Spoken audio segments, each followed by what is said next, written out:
में विनय पूर्वक भगवान श्री कृष्ण से कहा, हे देवकी नंदन, आप मुझे भाद्रपद मास के कृष्ण पक्ष की एकादशी के बारे में बताइए।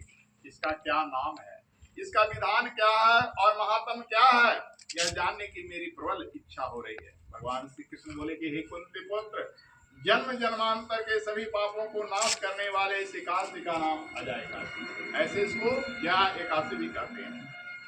इसके व्रत को करने से मनुष्य सब पापों से मुक्त हो जाता है। जब मनुष्य इस दिन भगवान ऋषिकेश का पूजन करता है तो उसके अवश्य वैकुंठ की प्राप्ति होती है। अब मैं इसकी कथा करता हूँ, इसे ध्यान पूर्वक सुनिए। सत्ययुग में सूर्य वंश में हरिश्चंद्र नाम का एक महान चक्रवर्ती सम्राट थे।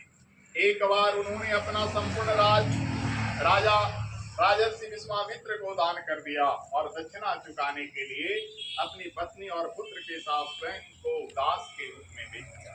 राजा श्मशान में चंडाल का दास बनकर सत्य को धारण करते हुए मृतकों का वस्त्र ग्रहण करता रहा और मगर किसी भी सत्य से विचलित नहीं हुआ। कई बार राजा चिंता के समुद्र में डूबकर अपने मन में विचारने लगता है कि मैं कहां जाऊं, क्या करूं, किस कैसे मेरा उद्धार हो सके। इस प्रकार राजा को कई वर्ष बीत गए। एक दिन राजा इसी चिंता में बैठा हुआ गौतम ऋषि के पास आ गए। राजा ने उनको प्रणाम किया और अपनी दुख की कथा सुनाई, गाथा सुनाई। राजा की बात सुनकर गौतम ऋषि ने कहा, हे राजन, आज से 7 रोज बाद भाद्रपद मास की कृष्ण पक्ष की अजय एकादशी आएगी। तुम विधि पूर्वक उसका व्रत करो। इस व्रत के पुण्य के प्रभाव से तुम्हारे समस्त पाप नष्ट हो जाएंगे। राजा ने गौतम ऋषि के कहे अनुसार एकादशी आने पर विधि पूर्वक व्रत एवं जागरण किया।